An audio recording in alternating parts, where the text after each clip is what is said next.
सुबह उठने के बाद घर की सफाई ना करती हो, दिन में पलंग पर सोती हो, रात्रि भर बर्तन झूठे जिसके घर में पड़े रहते हो, उस घर में तुम अपनी धर्म पत्नी को दरिद्रता को लेकर प्रवेश कर जाइए। जहां नारी दिन में सोती हो, जहां रात भर के बर्तन झूठे रखे रहते हो, उसके घर में तुम प्रवेश कर जाओ। महाराज, और स्थान तो कहा जहां इमली का पेड़ हो, पीपल का वृक्ष हो, बड़ का पेड़ हो, कांटेदार पौधे जिसके घर में लगे हों, उस घर में तुम प्रवेश कर जाओ, वहां पहुंच जाइए।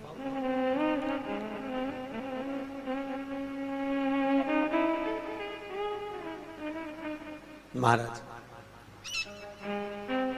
अब दुस्साह मुनि और दुर्वासा जी की तो बात चल रही है, इतने में भगवान नारायण और लक्ष्मी का विवाह हो गया था। तो नारायण लक्ष्मी जी नारायण से बोली, अपने विवाह को आज 15 दिन हो गए, मेरी बहन के विवाह को 20 दिन हो गए, अपन मिलने नहीं गए, एक बार चलो ना मिलने। भगवान बोले चल चलते, और भगवान नारायण सीधे उस ज्येष्ठा से मिलने के लिए, दरिद्रता से मिलने के लिए चल दिए।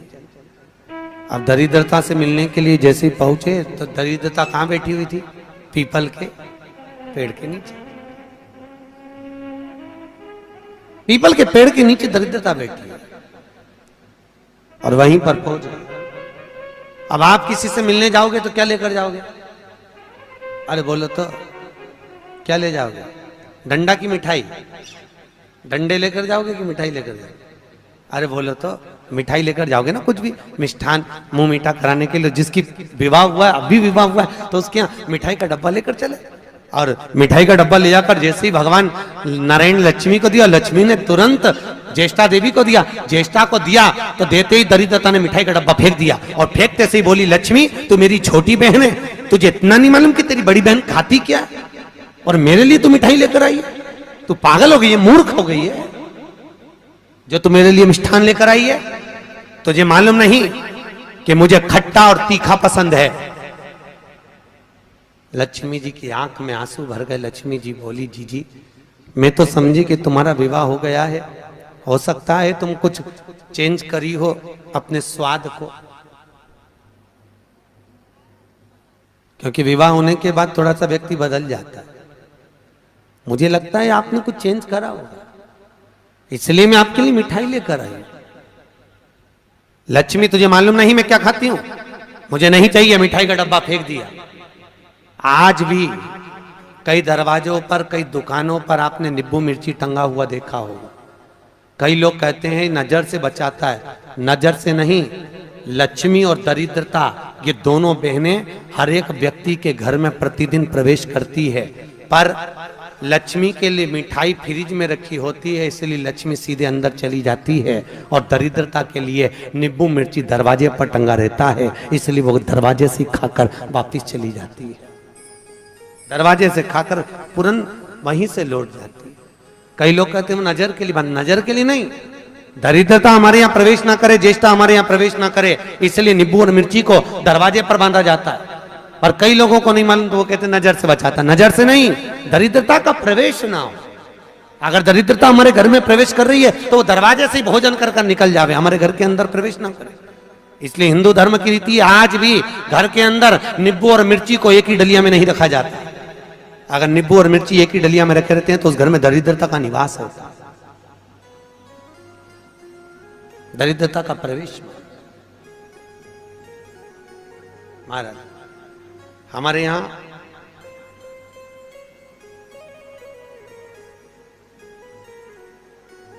तीन चीजें बेटी की विदाई में नहीं दी जाती, आप लोगों को मालूम है। एक झाड़ू, अरे बोलो तो सही है कि गलत है?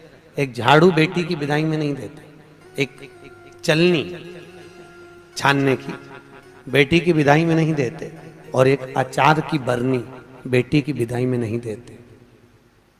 ये तीन चीजें नहीं देते। चलनी भी नहीं देते, झाड़ू भी नहीं देते, कहीं कहीं जगह पर सुई भी नहीं देते। सुई का भी प्रमाण मिलता है, सुई भी नहीं दी जाती। और एक अचार की बरनी, अचार की बरनी भी बेटी की विदाई में नहीं देते। क्यों? क्योंकि अचार की बरनी में जैसे झाड़ू में हमारे यहाँ बेटी को अगर दिया जाता है तो उसके घर की पूरी लक्ष्मी छिन्न हो जाती है, चलनी देने पर उसके घर की लक्ष्मी समाप्त हो जाती है, सुई देने पर उसके घर की लक्ष्मी समाप्त हो जाती है, उसी तरह अचार की बरनी देने पर बेटी के घर में उसका घर पूरा तहस नहस हो जाता है, पूरा बर्बाद हो जाता है। और आजकल माताओं का इतना प्रेम होता है ना बेटी से, अब करें तो करें क्या। और बेटी जिस घर में भी आती है ना, वहां के उसके बेटी के ससुर भी कहते थे बेटा तेरी मम्मी के हाथ का अचार बन वाला। अब इनको कौन समझाए भेड़ियों को, इनको समझाए कौन कि वह अचार में दरिद्रता का निवास है। अब के कौन इनको कि खट्टा और तीखा घर में प्रवेश करेगा अगर बहू के यहाँ का, तो उस घर में सुख नहीं रह सकता। चार लोग भी होंगे तो चारों का मुंह बिल्कुल नींबू की तरह खट्टा और वाणी मिर्ची की तरह तीखी रहेगी, चाहे कितना ही प्रयास करे। अगर अचार खाया है बहू के घर का तो इसलिए बेटी की विदाई में चार चीजें नहीं दी। प्रमाण पहले क्या देते थे बेटी की विदाई में? बड़ी, पापड़, खाजा, सफेद पूड़ी मैदा की डलिया में रख के बेटी की विदाई में देते थे। क्यों? क्योंकि जो स्थिरता का भाव रखे, भले उसमें नमक ना रहे परंतु मौनता, प्रेम, स्नेह, नम्रता उसके अंदर होना चाहिए, वो बेटी की विदाई में दिया जाता। और बांस की डलिया में रख कर देते थे जिससे वंश बढ़े, कपड़ा बांध कर देते थे जिससे भक्ति का चीर सदा बना रहे। एक एक चीज का प्रमाण था बेटी की विदाई में देने।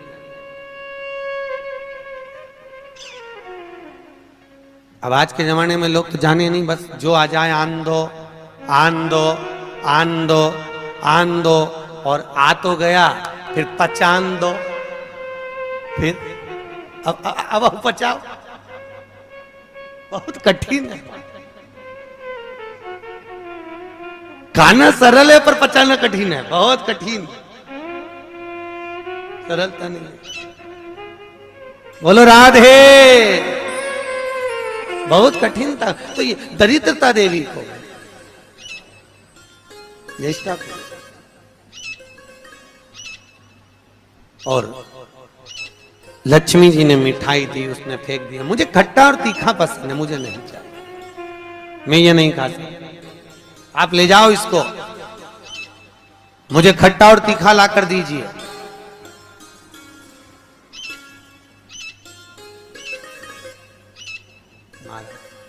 मुझे खट्टा और तीखा चाहिए।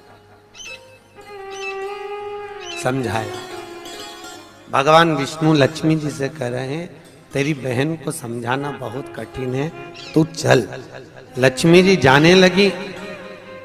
इतने में लक्ष्मी जी ने भगवान नारायण से विनती करी, नारायण ये मेरी बहन दरिद्रता बैठी है पीपल के पेड़ के नीचे, और पीपल के वृक्ष के नीचे मेरी बहन बैठी हुई है। इस पीपल के वृक्ष के नीचे तो ना जाने कितने कितने लोग पूजन करने के लिए आएंगे, ना जाने कितने कितने लोग पूजन करने के लिए पहुंचेंगे, और ये दरिद्रता यहाँ बैठी रहेगी तो दुनिया के लोगों के साथ में तो ये दरिद्रता पीछे पीछे उनके घर चली जाएगी। फिर दुनिया के लोग पीपल के वृक्ष की पूजन नहीं कर पाएंगे। और पद्म पुराण के अंदर लिखा है कि पीपल के वृक्ष के नीचे 52,000 ब्राह्मणों का वासा होता है। फिर पीपल के वृक्ष का प्रमाण क्या? भगवान नारायण बोले, सुनो लक्ष्मी, ये पीपल के वृक्ष के नीचे तुम्हारी बहन दरिद्रता निवास कर रही है, पर जिसकी हाथ में या तो माला हो, जल का पात्र होगा, या कुंकू का चोपड़ा होगा, या दिया बाती होगा, जो अपने हाथ में कुछ ना कुछ लेकर आएगी पीपल के वृक्ष की पूजन के लिए और वापिस वो पात्र लेकर जाएगी, उसके पीछे कभी दरिद्रता उसके घर में प्रवेश नहीं करेगी। और जो खाली हाथ पीपल के वृक्ष के नीचे प्रवेश करता है, उसके साथ में दरिद्रता उसके साथ पीछे पीछे प्रवेश कर जाती है। और सुनो लक्ष्मी, आज शनिवार का दिन है, जिस दिन मैं इस दरिद्रता से मिलने के लिए लक्ष्मी तेरे साथ में इस पीपल के वृक्ष के नीचे आया हूं, ज्येष्ठा से मिलने के लिए, तेरी बहन दरिद्रता से मिलने के लिए। शनिवार के दिन अगर कोई भूल से भी इस पीपल के वृक्ष के नीचे आकर नमन करेगा, प्रणाम करेगा, पूजन करेगा, पाठ करेगा, उसको सर्व सुख की अनुभूति प्राप्त हो जाएगी। इसलिए शनिवार का प्रमाण कहा गया। शनिवार की प्रधानता। और महाराज, एक रविवार का दिन ऐसा होता है जिस दिन दरिद्रता ने मांगा है अपने सुख के लिए। दरिद्रता देवी कह रही है, महाराज अगर 7 दिन आपके हैं तो एक दिन मुझे दिया जाए मेरे सुख के लिए। दरिद्रता देवी, तो रविवार के दिन इस पीपल के वृक्ष के नीचे ज्येष्ठा तेरी प्रखरता के साथ में तू दुसाह मुनि के साथ इसमें निवास करेगी। केवल हिंदू धर्म में एक ही दिन है जिस दिन पीपल के वृक्ष को उखाड़ा जा सकता है, और वो रविवार का दिन होता है। कौन से दिन? रविवार। शनिवार, मंगल, सोमवार, बुधवार कभी भी आप पीपल के पेड़ को अगर दीवार पे से उखाड़ोगे तो वो पीपल वापस लग जाएगा। पर रविवार के दिन अगर चावल पटक कर पीपल के पेड़ के उखाड़ दोगे तो वहां पर दूसरा पीपल कभी नहीं लग सकता, दूसरी बार लगेगा ही नहीं, चाहे वो दीवार पर क्यों ना। कई लोग दीवार पे से पीपल जब हेड़ते हैं तो वहां पर केवल चावल पटक दो और रविवार के दिन उसको निकाल दो। एक दिन रविवार का दिन ऐसा होता है जिस दिन दरिद्रता अपने पूर्ण प्रभाव में रहती है, संडे के दिन, रविवार के दिन, रविवार का। इसलिए हमारे यहाँ रविवार की महत्वता का भी प्रमाण हमारे यहाँ शास्त्र कहता है। शनिवार को पीपल के पत्ते लाए जाते हैं, और जो व्यक्ति ज्यादा बीमार रहता है उसको रविवार के दिन पीपल के पत्ते की पत्तल बनाकर उसको भोजन कराकर पत्तल को चौराहे पर पटक दिया जाता है, तो वह व्यक्ति बीमारी से छूट जाता है, उसको फिर बीमारी नहीं रहती, रोग मुक्त। जो बहुत ज्यादा बीमार रहता है इसलिए शनिवार को पत्ते लाकर रविवार को भोजन कराते पीपल के पत्ते। पद्म पुराण में उसका व्याख्यान लिखा। पीपल के पत्ते का प्रमाणित, पीपल के वृक्ष, दरिद्रता का निवास हुआ है वहां, तो पूर्णता का भाव कहां प्रकट करा? तो भागवत कहती है मनुष्य की पूर्णता कहां है? तो मनुष्य की पूर्णता है भगवान के भजन में, भगवान की कथा में, भगवत तात्विक सुख के अंतर्गत भगवान की पूर्णता मानी। पूर्णता का बड़ी मुश्किल से मनुष्य देह मिलता है, और उस मानव देह को पाकर भगवत भजन करना बहुत कठिन, बहुत कठिन। हाथ उठाए हो। नहाने और स्नान में अंतर है। बाथरूम में गए, साबुन लगाया, पानी डाला, इसको कहते हैं नहाना। और स्नान का मतलब क्या है? स्नान का मतलब है हमारे कर्म कांडों में, हमारे शास्त्रों में पंडित कहते हैं स्नान कर कर आइए। स्नान का मतलब ये नहीं कि पानी डाला, तालाब में कूद गए, स्नान कर लिया, स्नान वो नहीं है। स्नान का मतलब है मनुष्य के शरीर में 3.5 करोड़ रोम छिद्र होते हैं। कितने? 3.5 करोड़ रोम छिद्र। और एक दिन में जब मनुष्य के मुख से 3.5 करोड़ बार भगवान का नाम निकल जाता है, तब जाकर मनुष्य का स्नान हो पाता है। जो बाथरूम में जाकर पानी कूड़ा वो तो नहाना हुआ। स्नान करने से अहंकार घटता है और नहाने से अहंकार बढ़ता है। तुम जितनी बार मुंडा धोगी फेस बात से, उतनी बार दर्पण में मुंह देखोगी कितनी जोरदार लग रही, फिर मुंह धोगी, फिर अहंकार बढ़ेगा, फिर मुंह धोगी, फिर अहंकार बढ़ेगा। तो नहाने से अहंकार बढ़ता है और स्नान से अहंकार घटता है। भजन करने से अहंकार घटेगा, अभिमान छिन्नित हो जाएगा। स्नान करा, अभिमान धीरे धीरे घटता चले जाएगा। क्यों? क्योंकि स्नान करना मतलब सत्संग में जाना, सत्संग में जाना मतलब वहां पर हमारा कोई मान नहीं, हमारा कोई सम्मान नहीं। सत्संग में सब बराबर, सब एक बराबर। भजन महाराज, कई लोगों को बड़ी ईर्ष्या रहती थी। एक बार सतभामा जी को भी बड़ा गुस्सा आया। सतभामा ने एक बार कन्हैया जी को देखकर और रुक्मणी जी से पूछा, ये कन्हैया को हो क्या गया? जब देखो, जब भाग भाग के द्रौपदी के घर चले जाता है, ये द्रौपदी से रिश्तेदारी क्या है इसकी कृष्ण की? रुक्मणी जी ने कहा, द्रौपदी उनकी मुंह बोली बहन। तो ऐसी काय की बहन, जा जा सी देर में भगवान को बुला लेती और भगवान भी पूरा द्वार का छोड़ के उसके घर भग जाता है।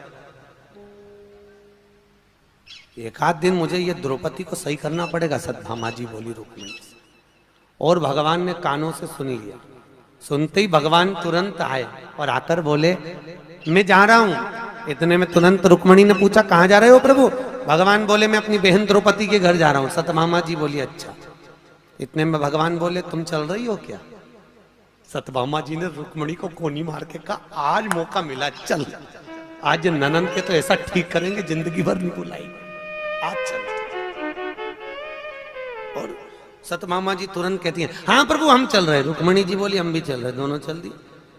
पहुंची, द्रौपदी केश बार रही थी, बाल ऊंच रही थी, कंगे से बाल सवार रही थी। भगवान ने पूछा द्रौपदी जी क्या कर रही हो? द्रौपदी बोली भैया बाल संवार रही हूं। इतने में भगवान बोले तू काय को बाल संवार रही? तेरी दो भाभी आई, ये संवारेगी। सत्यभामा ने मन में सोचा अपनी तो पूरी लाइन क्लियर होती चली, अच्छा ऐसा बाल संवारूंगी, एक खोपड़िया में बाल नहीं रहने दूं इसके, रुक तो जा ननंद के। सत्यभामा से भगवान ने कहा सत्यभामा तुम तेल लगाओ, रुक्मिणी तुम चोटी करना द्रौपदी की। हाँ सत्यभामा जी जो तेल लगाने बैठी, तेल लगाते लगाते सत्यभामा जी ने एक बाल तोड़ दिया। जो तोड़ा, द्रौपदी कुछ नहीं बोली, पर उस बाल को तोड़ते ही उसमें से आवाज आई हे कृष्ण। सत्यभामा जी ने फिर दूसरा बाल तोड़ा, फिर उसमें से आवाज आई हे कृष्ण। सत्यभामा जी ने फिर बाल तोड़ा, उसमें से फिर आवाज आई हे कृष्ण। जैसे बाल तोड़ने पर आवाज आ रही है, बार बार आवाज आ रही है, तो बार बार आवाज आए तो सत्यभामा ने रुक्मिणी से पूछा जी ये द्रौपदी के बाल तोड़ने से कृष्ण की आवाज क्यों आ रही है? तब भगवान कृष्ण ने आकर कहा सत्यभामा तुम पूछ रही थी कि मैं भाग भाग कर द्रौपदी के घर क्यों जाता हूं। सत्यभामा पूरी पृथ्वी पर मात्र एक द्रौपदी ऐसी है जो एक दिन में 3.5 करोड़ बार मेरा नाम जाप करती है, इसलिए मैं दौड़ दौड़ कर इसके पास जाता हूं। इसके हर एक रोम रोम में मैं समाया हूं, मैं समाया। फिर भी सहन नहीं हुआ, फिर भी सत्यभामा से सहन नहीं हुआ। और सत्यभामा जी ने चोटी करते करते पूछ ही लिया द्रौपदी से, ए द्रौपदी जी एक बात बताओगी? द्रौपदी बोली बोलो क्या पूछना है? हमारा एक पति और हम 16,108 रानी, तो भी हमारे कहने पे नहीं चलता, और तू अकेली और तेरे 5 पति तेरे कहने पे चलते हैं। कहां की बूटी खिला दी तूने अपने पतियों को? ऐसी कौन सी जड़ी बूटी खिलाई है, ऐसा कौन सा जादू कर दिया जो तेरे 5 पति तेरे कहने पे चल रहे हैं और हमारा एक पति हमारे कहने पे नहीं चले? अब ये बात अगर किसी स्त्री से कहो कि तेरे पति तेरे कहने पे चल रहे हैं तो बुरा तो लगेगा ना, और हमारा पति नहीं चल रहा। बहुत गुस्सा आया द्रौपदी को, पर बोली कितना सुंदर। द्रौपदी बोलती है भाभी मेरा कृष्ण भी आपके कहने पर चलता, जैसे आज मेरे 5 पति मेरे कहने पर चल रहे हैं। मेरे 5 पति मेरे कहने पर केवल एक शर्त पर चल रहे हैं। याद करो जी भाभी, जब मेरा विवाह हुआ था ना, मैं अर्जुन के साथ में ब्याही थी। अर्जुन मुझे लेकर आए और मेरी सास रोटी बना रही थी। सास रोटी बनाते बनाते अर्जुन ने कह दिया माँ हम देखो क्या लाए हैं, और जैसे ही सास ने पलट कर नहीं देखा और कह दिया 5 बांट लो, और मैं 5 पतियों की पत्नी बन गई। अपना सास का कहना मानी, मैंने अपने सास का वाक्य का आदर करा और मैं 5 पतियों की पत्नी बनी। पर भाभी मैंने अपनी सास का सम्मान करा, वन में भी रही तो साथ निभाया, जंगल में भी रही तो साथ निभाया, और आपने कौन सा साथ निभाया भाभी? तुम 16,108 रानियां थी और तुम्हारे सास ससुर देवकी और वसुदेव द्वारका में मिलने के लिए आए थे। 16,108 रानियां तुम अपने अपने कमरे में जाकर सो गई और सास ससुर को हॉल में पटक दिया।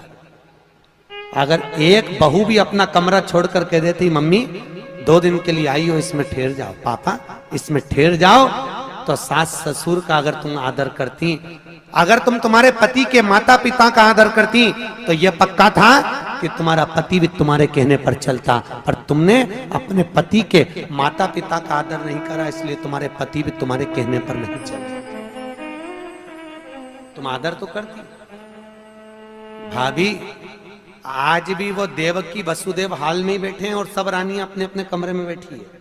द्वारका गए हो आप लोग?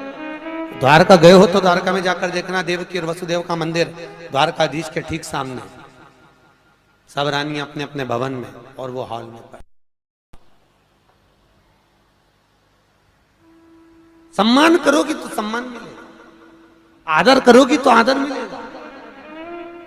आप अगर माता पिता का आदर तो करो, वचन तो निभाओ। जब लड़का और लड़की की शादी होती है ना तो मैं 7-5 वचन बोलते हैं। इधर बोलते कि नहीं बोलते मालूम नहीं, जोधपुर में बोलते हैं 7-5 ही बोलते कि 14-15 बोलते? अच्छा 7-5।